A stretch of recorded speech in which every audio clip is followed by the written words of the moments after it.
estamos en la página 121, estamos en el tema 7, nos habla aquí de qué depende la capacidad de ahorrar. Bien, ahí aparece una definición que tenemos que sabernos muy bien, que es la definición de ahorrar. Dice aquí que significa reservar el dinero que vamos a gastar hoy para usarlo en algo más importante que queremos conseguir en el futuro, que queremos conseguir mañana.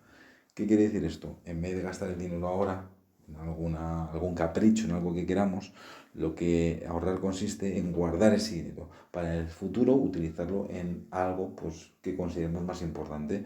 Pues imaginar el comprarnos un móvil mejor, por ejemplo, o unas vacaciones, o comprarnos un coche, o comprarnos una vivienda. Esa es la idea de ahorrar, ¿vale? Ahí en la tercera línea veis que aparece la palabra diferir, dice, supone diferir la gratificación actual por una recompensa futura, ¿vale? Diferir es lo mismo que retrasar, que aplazar, supone aplazar la recompensa actual por una recompensa futura, pues se supone mayor, ¿vale? Bien, es interesante el tercer párrafo porque nos habla de que dependiendo de esa capacidad que tengamos de ahorro, ¿no? Pues existen diferentes tipos de personas. Dice aquí que las personas que son capaces de ahorrar son personas capaces de controlar sus emociones, ser perseverantes para alcanzar sus objetivos. Esas son dos características de estas personas que saben ahorrar. Controlan emociones y son perseverantes. Sin embargo, las personas que no saben ahorrar, dice aquí, que son personas impulsivas que tienden a tomar decisiones precipitadas, ¿vale? Impulsivas, decisiones precipitadas, bueno, eso serían esas características. Bien, y luego en la parte de abajo nos habla de los productos de ahorro. Bien, tenemos el más interesante es lo que pone en el segundo párrafo, que habla de depósitos a plazo fijo. Y ahí nos da una definición que tenemos que saber.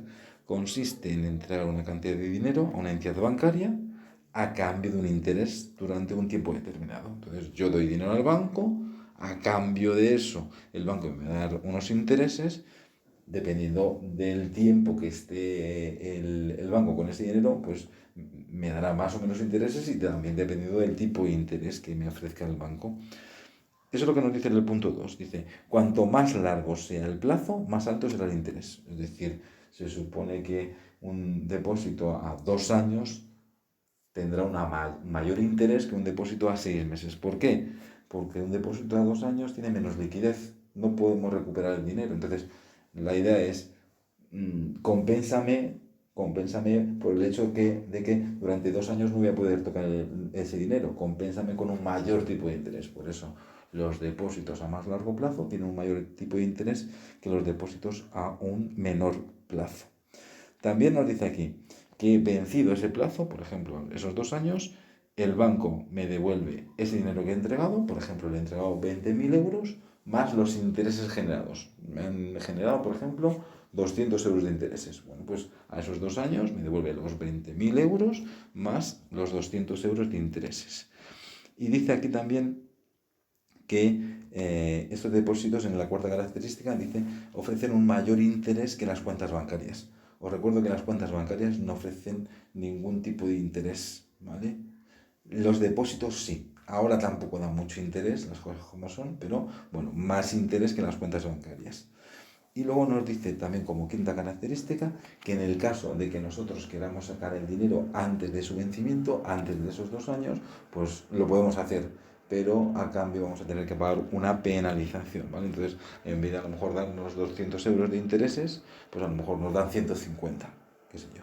Bien, en la parte de abajo nos da un ejercicio en la práctica, lo que es el tipo de interés fijo y lo que es el tipo de interés compuesto. Convendría que leyeseis el enunciado y os explico. Entonces, veis ahí, en el caso 1 nos habla del tipo de interés simple, sencillísimo.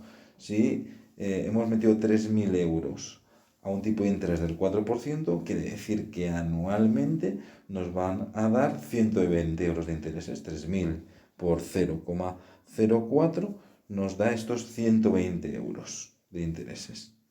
Bien, con lo cual al siguiente año también nos darían esos 120 euros. Entonces metemos 3.000 euros. Cuando pase ese año, el banco nos da 120 euros de intereses. Los podemos sacar. Y al siguiente año, esos 3.000 euros también generan intereses de 120 euros que al finalizar de ese segundo año nos da los podemos sacar. Con lo cual, en total, habremos conseguido 240 euros de intereses, ¿vale? Entonces, eso es lo que es el montante final de la operación. Bien, y en el caso 2 nos habla de interés compuesto. ¿Qué quiere decir eso? Interés compuesto quiere decir que los intereses generan también intereses. Por lo tanto, esos 120 euros que hemos conseguido en el primer año no los sacamos, los seguimos dejando en el depósito para generar también más intereses. Entonces, de esa manera, en ese segundo año se habrá generado un poquito más de 120 euros de intereses, porque vuelvo a decir la idea, esos 120 euros de intereses del primer año generarán también más intereses. Bien, entonces, veis ahí la fórmula que ya estuvimos explicando en un tema anterior para calcular ese montante. Veis ahí que C sub 2 es igual a C sub 0 por 1 más I elevado a el cuadrado. ¿Por qué? Porque es a 2 años.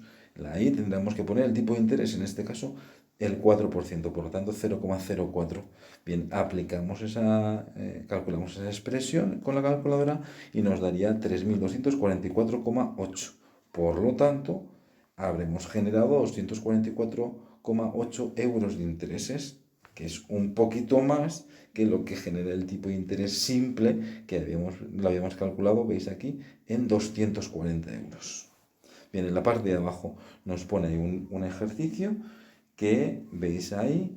Si estuviera ese dinero un año más en el banco, entonces en el caso 1 resulta que también se hubieran generado otros 120 euros de intereses, ¿vale? Con lo cual el total sería 120 euros por 3 años, serían 360 euros más los 3.000 euros que es el dinero que hemos metido inicialmente. Y luego en el caso 2 tendremos que aplicar la misma fórmula que hemos visto antes, pero para calcular C3, con lo cual escribiríamos ahí C3 es igual a C0 por 1 más 0,04 al cubo. Y al hacer esta operación nos daría el siguiente número, 3.374,59 euros.